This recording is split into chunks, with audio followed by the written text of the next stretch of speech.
देश की संसद में वो हुआ जिसकी कल्पना शायद सत्ता के गलियारों में बैठे हुक्मरानों ने भी नहीं की होगी। एक तरफ भगवान राम के नाम पर मिले दान पेटी की कथित चोरी का मुद्दा और दूसरी तरफ देश के युवाओं की उठती आवाज पर लाठियां, पैलेट गन और कथित गोलियां। सत्ता में बैठे लोग जवाब देने से बच रहे, लेकिन विपक्ष ने संसद के मकर द्वार से लेकर सड़क तक सरकार की घेराबंदी कर दी है। आज संसद परिसर में बिहार के सांसद पप्पू यादव भगवा पहनकर हाथ में दान पेटी लेकर पुजारी बने खड़े थे और नेता प्रतिपक्ष राहुल गांधी समेत पूरा विपक्ष चंदा डालकर सरकार के सामने आस्था की आड़ में हो रहे कथित घोटालों पर सवाल खड़ा कर रहा था। विपक्ष का सीधा आरोप है कि जिस अयोध्या धाम में देश के 140 करोड़ लोगों की आस्था बसी है, वहां राम मंदिर के चढ़ावे और दान पुण्य में भारी गड़बड़ी और चोरी की खबरें सामने आई है। विपक्ष का कहना है, राम राम जपियो रे, राम माल हड़पियो रे। सरकार कहती है कि हम राम को लाए हैं, लेकिन जब उसी राम मंदिर के चढ़ावे के हिसाब किताब पर सवाल उठता है तो सत्ता पक्ष चर्चा कराने से पीछे क्यों हट जाता है? क्यों सदन की कार्यवाही बार बार स्थगित करनी पड़ती है? लेकिन मुद्दा सिर्फ मंदिर के चढ़ावे का नहीं है। विपक्ष ने कहा कि देश के युवाओं की आवाज को दबाने के लिए बल का प्रयोग क्यों किया गया और अमित शाह ने सदन में इसकी अब तक चर्चा क्यों नहीं की। हालांकि 3 अगस्त तक के लिए लोकसभा और राज्यसभा की कार्रवाई को स्थगित कर दिया गया है। आपको याद दिला दें कि 20 जुलाई को कॉकरोच जनता पार्टी यानी कि सीजेपी और देश के छात्रों ने जंतर मंतर से संसद की तरफ मार्च निकाला। उन युवाओं की मांग क्या थी? रोजगार, पारदर्शिता और पेपर लीक से मुक्ति। लेकिन बदले में उन्हें क्या मिला?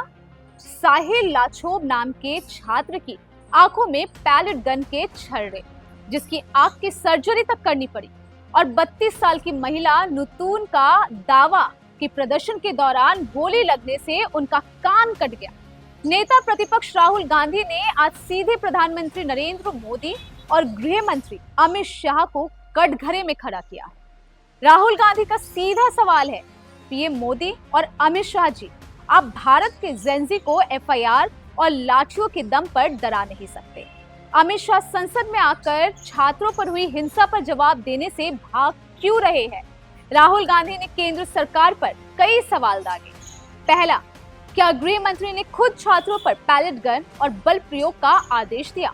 अगर हाँ, तो वे इसके दोषी है। दूसरा सवाल, क्या दिल्ली पुलिस ने बिना गृह मंत्री की जानकारी के छात्रों पर पैलेट गन चलाई? अगर ऐसा है तो ये प्रशासनिक नाकामी और अयोग्यता है। मामला सिर्फ बयानों तक सीमित नहीं रहा। कांग्रेस ने केंद्रीय मंत्री जितेंद्र सिंह के खिलाफ संसद में विशेषाधिकार हनन यानी कि प्रिविलेज मोशन का प्रस्ताव पेश किया है, जिसकी वजह ये है कि मंत्री जी ने संसद के पटल पर बयान दिया था कि जंतर मंतर प्रदर्शन के दौरान कोई फायरिंग या पैलेट गन का इस्तेमाल नहीं हुआ, जबकि घायल छात्र मीडिया और डॉक्टरों के सामने सबूत लेकर खड़े हैं। देश के सामने 3 ऐसे तर्क हैं जो इस सरकार की नीतियों पर बड़ा सवालिया निशान लगाते हैं। पहला तर्क, आस्था और पारदर्शिता। अगर राम मंदिर के चंदे में कोई गड़बड़ी नहीं हुई है तो सरकार संसद में निष्पक्ष चर्चा कराने और स्पेशल ऑडिट की रिपोर्ट देश के सामने रखने से क्यों घबरा रही है? दूसरा तर्क, युवाओं का संवैधानिक अधिकार। सुप्रीम कोर्ट ने भी साफ कहा है कि शांतिपूर्ण प्रदर्शन करना देश के हर नागरिक का संवैधानिक अधिकार है। जब छात्र अपने हक के लिए संसद आना चाहते हैं तो उन पर ऐसे हथियार और पैलेट गन क्यों इस्तेमाल किए गए, जैसे वो देश के नागरिक नहीं बल्कि कोई बाहरी दुश्मन हो। तीसरा तर्क, संसदीय जवाबदेही से भागना। गृह मंत्री संसद के प्रति जवाबदेह है। संसद का सत्र चल रहा है, लेकिन गृह मंत्री विपक्ष के सवालों का सामना करने के बजाय सदन से नदारद क्यों है? यदि सरकार पाक साफ है तो सच बोलने में हिचकिचाहट क्यों?